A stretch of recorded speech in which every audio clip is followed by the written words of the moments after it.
All right, time for a topicless video, essentially. This is nothing special. We're not talking about dead games here at all. Because it's the holiday season, I decided I'm going to do something fun just for the heck of it, kind of as a little bonus video. I said in my very first video talking about the subject of dead games itself that, a lot of the games I do play are new games that are alive. One of my favorite games that's still alive is Flames of War. And here before you, you see pretty much the entirety of my Flames of War collection that is painted. And let me be honest with you, this is not the entirety of all that I've ever owned for Flames of War. Talk about some things, and I might show some, I'll show some photographs from the old days here. I used to own a Soviet Streltsy battalion. I used to have a Panzer battalion that I made out of Old Glory 15mm metals. I had my Finns. I loved my Finns, although they departed. As much as I liked my original Soviet army, the Soviet T-34 Horde was played straight out of Fortress Europe, the original version, and it was actually a lot of fun to go with. There was a few other armies. I even made a Hell Nazi army, so to speak, where they were pretty much Nazi zombies. There you go. You had those to play with. But this being my Flames of War collections of right now, it's not painted. I do have some parts that are belonging to these forces that aren't in here right now. I have plans to make a Fallschirmjäger force. I have plans to make a Stug force. And I have plans... I have a Polish Team Yankee force, but the Polish Team Yankee force is in a base-coated state. It's not really painted. Although some of the items here are not really painted either, but they're at a very late stage of base coat where it's got multiple colors on them. They've been inked and dry brushed, yada yada. So I have my different standards. And honestly, if someone showed up with these and said they were painted, I'm not a tournament organizer. I'd be like, yeah, those are painted minis. Let's play a game, dude, and show off your painted minis. Because, why scare people away when we can have more gamers playing these cool games? So I'm going to go through each part bit by bit. Keep in mind, I still plan on buying and painting more Flames of War figs, and I have figs in my collection. I used to have a Polish army for Flames of War that I really liked, but I had to sell it. It was actually a really expensive army to make and to sell. And I bought, over the last several years, pieces that would help me reassemble something similar. Not the same force, but something very similar. And so I love that. I'm going to go back to it. Let me go through each of these forces and show you what's up. So, starting in the top left corner, these, let me drop down.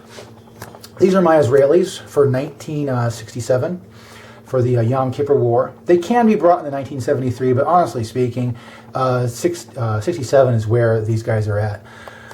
I got sick of Arabs having more tanks than I, so I brought the Israeli equivalent. I bought these for version 4. You couldn't bring that many in version 3. I'm okay with that, because then again I had these good boys, and they had enough special rules and they worked really well in version 3. Version 4 really crimped the Israeli powerhouse. The Israeli powerhouse is not as near as effective.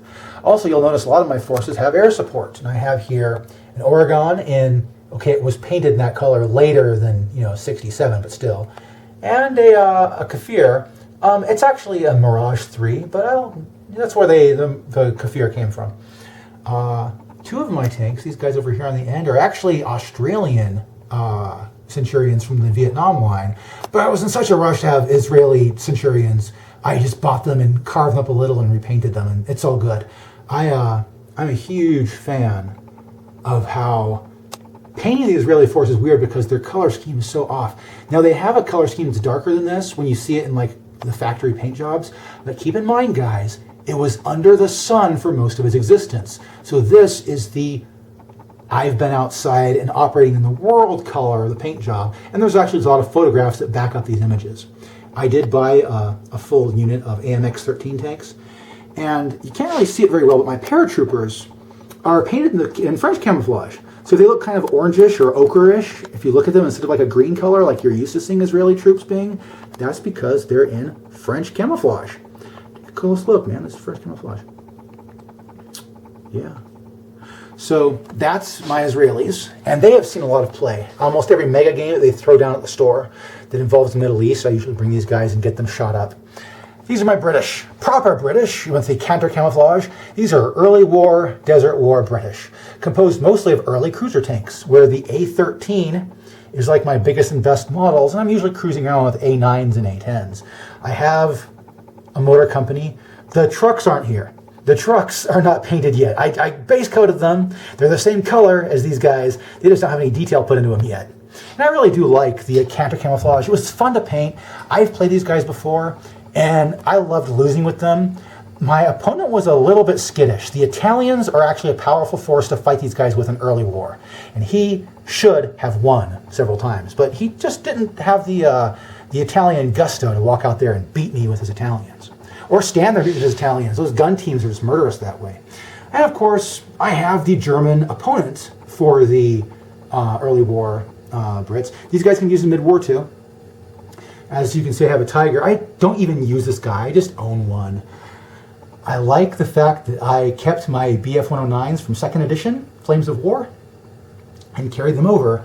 I did sell my original Duchess Africa Corps armor, but these are my present. They're all plastic for the most part. Do I have anything that's resin?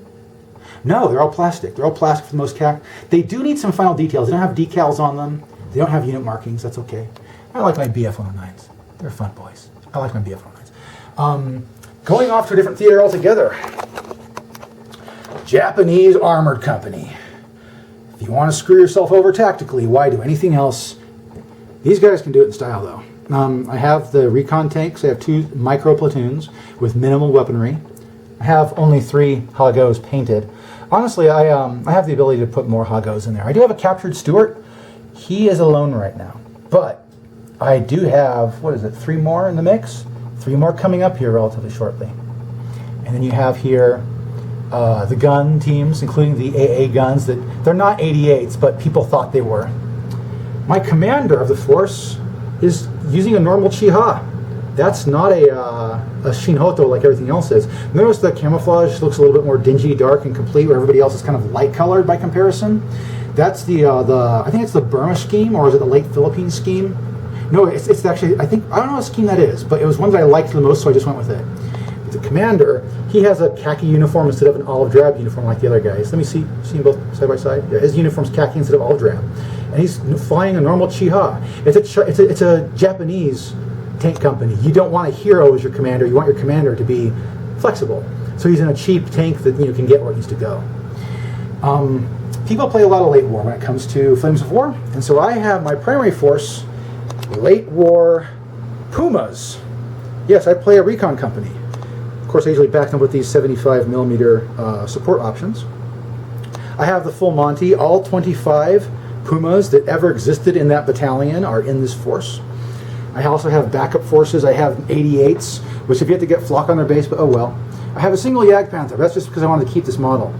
It was my first Jagdpanther, and I like Jagdpanthers. I don't know why I don't own a plastic Jagdpanther force. I may have to change that, especially if Flames of War picks up in my area. Here's some short 75mm guns on the ground. I have 3 Tigers. People cried the moment I brought these things out, and I was like, come on, guys, they're Tigers. Tell me that you're a Flames of War player that doesn't know how to kill heavy tanks. Come on, guys. They're not King Tigers. They're not Panthers. Panthers are actually worse in my opinion.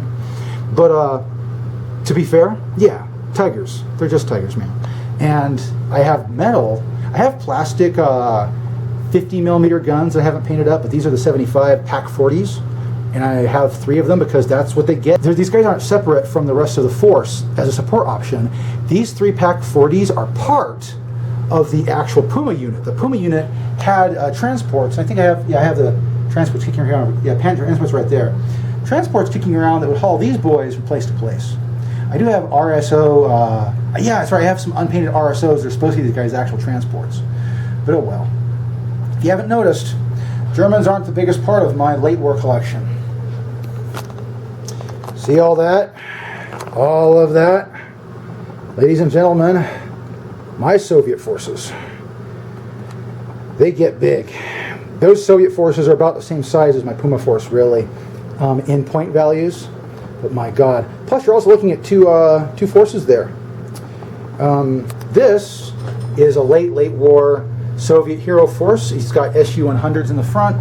My commander. These guys are not fully painted. They could use some final dry brushing and maybe some decals, but these are supposed to be battered up tanks. They look pretty good in their base coats, ink, dry brush combination. Use a few extra. See that bed spring armor? That bread spring armor needs to be brought out a little bit so it looks like bread spring armor, but I'll do that. Then of course I have them backed up by the extreme late war option of the 160mm breech loading mortars with their urban style Berlin base. Here's my Sturmovik. Yeah, I used to have 3 of these suckers, but guess what? They knocked down the rules so you only needed 1 aircraft. And now they brought it back up to 2, so I'm short Sturmovik. That's okay, I still have the old aircraft dice, so I'll pretend I have 2. Now, my primary force, and the oldest force you see here on the table, is my Soviet heavies. It's also very weird in that the majority of the tank force was bought by my ex-girlfriend. How kind of her. I have, by the way, I have convertible back and forth turrets. I usually run them as IS-85s. These front 3 are IS-2s, and there's the IS-2 commander with his anti-aircraft machine gun proudly displayed to the front. There's my normal commander for the IS-85s. Notice how he's holding something in his hands. It doesn't look like it's actually one of those megaphones. I converted that megaphone over to a big old flask of vodka. Because you know, if you're Russian and it's the winter, water will freeze in your canteen. It's okay. Just add vodka. And so you have vodka in your canteens instead of water. This guy has a few things added. He's got like a roll, he's got a map, he's got an extra canteen, probably a vodka, and grenades. He's got the woolly hat, and I don't think there's a map on this guy. The newest addition to my force are these T-34s. You can't really see it up close, but they're converted to flamethrower types. I can't really use them, but I have 2 IS-2s in the collection. The IS-2s you see here and the Tigers you see here aren't Battlefront miniatures. They come from a series I can't find anymore called Forged in Battle. I liked those guys. They were cool. You wouldn't be playing Russians if you didn't have shit tons of infantry. I have multiple different squads here. I think these guys are sappers. These guys are standard riflemen with their Maxim machine gun. And back here you have like the submachine gun company. Now I do also have infantry over here that are specialists. These guys are recon boys. They have a mix of Degertevs and SMGs. Now in the old 3rd edition rules, they had 1 transport for all those guys, so I made the world's funnest transport. Feast your eyes upon all the Russians fit in 1 truck transport because we're Russian. So yeah, they have mounted a 50 caliber machine gun over the top of it for the hell of it, and they have they're bouncing around on this clown car of a ZIS-3 truck. I love modeling my own miniatures. I don't like just doing the patents job you're supposed to do. I like having fun, and this is one of the funnest miniatures in my collection. I do have 2 Katyushas that follow around the armored brigade, but usually I can bring these guys. 120 millimeters, I have the RSOs painted.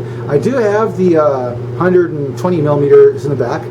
Anti-aircraft models. The anti-aircraft models are so old, they're like 2nd edition. I built these in like 2009. Most of this army that you're seeing here dates from 2009. So these guys are old and they've been in function for quite a while. I do have these 2 guys. These are the 85 guns on a turnstile mount. A very cheap option to bring in points back in 3rd edition. I don't think they're really available in 4th edition, but if I needed to bring cheap guns, I could try that out. So yeah, there's my Russians. And there's one part of my collection you probably saw at the beginning of the video, and you're wondering, what the hell is that? This abomination is my Girl and Panzer's Flames of War collection. A lot of people actually have red stugs out there with flags sticking out of them, or that damned pink Lee. It's actually playable. There's a guy who's on the net released rules for essentially what's a skirmish version of Flames of War, where you can play the various different Girl and Panzer's characters kicking around in their various tanks. It doesn't claim to be very balanced, or because Girls and Panzer are just weird. They do stuff like they fight a Jagdpanther. No, it's a Jagdtiger. They fight a Jagdtiger with that pink Lee over there. Of course, it's changed over into its proper, I think it turns olive drab later in the series, but there's a specific point in the series where it carries the pink color scheme. To walk through what these are, for those who know anything about Girls and Panzers. First, I love these plucky little girls over here. This is Anzio School, and with their Italian flair, I have the entire school, essentially, plus 2 extra tankettes. And they don't have a lot of power in the game. They don't have a lot of power in the series, but they are so much fun, and they're charismatic and peppy to play. I do have the main character teams. This is Orurai. They're the main characters of the series. That's the main character right there in her Panzer IV early. There's two other versions. I should really get one that is long cannon, and I should get one that's the Panzer IV-H. I'm having a little bit of time finding the original resin and metal models. That is one standard. My collection here, these are all resin and metal. Every last one of them. I'll probably have plastic. Now this one's just plain resin, but that's because that's what it is. But I'd go for resin and metal just for the fun of it. There's, of course, the new girls team. They're in the pink lead. The History Club is everybody's favorite. They have the banner-waving Stug that started out being an Africa Corps Stug and got repainted into being a Roman Stug. And it has a Japanese-themed cannon. It's the craziest damn model in existence. And it took me forever to get those flags to print correctly so I could fold them around the wire and mount them on this Stug. It's great. And I really should repaint, like these three tanks right here really need alternate schemes. This guy turns into the same kind of blue camouflage that this guy is. This, or girl, really. The upgun tank has the same kind of blue camouflage, slightly lighter. And then, or the blue paint scheme. And then it goes into the, like a reddish brown. This just pretty much primer colored, I guess. There's the school council team. There is duck team. There's mallard team. Yeah, there's two different ducks on this team. There's the Porsche Tiger, which I think I painted it too dark. Oh well. This model is impossible to get. You cannot get a Chi-Nu. So I had a friend of mine 3D print a Chi-Nu for me. Thank you so much. The Chi-Nu team is actually really fun. They are the World of Tanks nerds that play in the Girl and Panzers. Girl and Panzer is so aware of the context of just people in general that there's actually a team in the game dedicated to playing World of Tanks when they're not fighting in their tank. And then, of course, the newest one, added on the newest parts of the series, is the World War I era Mark IV, commanded by the Shark Team, which are a bunch of delinquents and pirates. This is also the upgrade for the school council team. It goes from being the golden Panzer 38T to being a Hetzer. And we all know the Hetzer. The Hetzer is going to Hetz, and I have a Hetzer that can Hetz. Here is St. Gloriana, and most of it is just a replica, because these girls, that's the paint scheme they fought those girls in. See? Opponent schemes.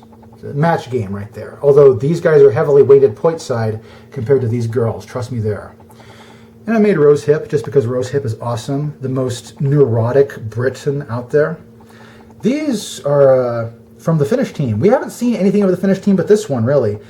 She's from the manga, and since there's a section in the manga where she's in color, I made her tank. She's a weirdo too. She does stuff like she plants explosives in the terrain, and then it'll do stuff like wash out gullies on you, or light up a forest on fire. She's pretty horrible that way. Last and maybe not least in some people's eyes, this is Shizuka Tsuruki of Ribbon Warrior fame. That's her Red TK, the Scorpion team. She is literally the most evil character in the entire series, but she's also the protagonist of her series. Don't ask me how that works. So there's that. I do have a Russian team I haven't painted. I have Finns, hopefully, in the future. I've bought tanks, and hopefully they just are what the Finns carry. We've only seen that one. In the next series that's coming out this year, they're doing it really slowly and releasing like one half-movie OVA series per year, or year and a half, really. We might get to see what these girls have, because supposedly the present fight that Orrai is fighting is against the Japanese team. And yes, the pirate girls got taken out first. But the next team, people are having rumors, it's either going to be another refight against Sanders, which would not be interesting. But to make it interesting, the Finns should win their fight against the Americans. Sanders is the American team. And it'd be fun to have, it's the continuation team. The continuation team should be the ones to fight Orrai in the next part of the match. So that would be really cool to see that roll down that way. But yeah, what can I say? This is my entire painted Flames of War collection that I own right now. I mean, I've owned stuff in the past, but like I said, I had to sell stuff. I'm pretty sad about most of it. I miss my old Fallschirmjäger, but I have plans to make another Fallschirmjäger unit. I miss my old Polish. I have plans to remake the Polish unit. I have some forces out there that haven't finished yet, and I should really finish them. Like, that captured Stuart needs more friends. I have 3 other captured Stuarts. So yeah, just showing you off the miniatures I have in my collection. There's no real topic or purpose to this other than just fun and, hey look, I have a bunch of toy soldiers. I mean, that's what they are. I don't sugarcoat this. I don't treat this more serious than it is. You can tell. But yeah, these are a bunch of toy soldiers I own. And if you guys are anywhere in the Rocky Mountains area and want to play games, I might just hit you up for a game or two. I have no problem traveling a few hundred miles to play a game because this is the modern age and we can do stuff like that. And I already have selected forces. What do you know? So yeah, thanks for watching. Hope you have a great rest of the Christmas holiday. And may you finally get stuff painted too. Because God knows, I know, even though I don't know you, I know you have unpainted miniatures.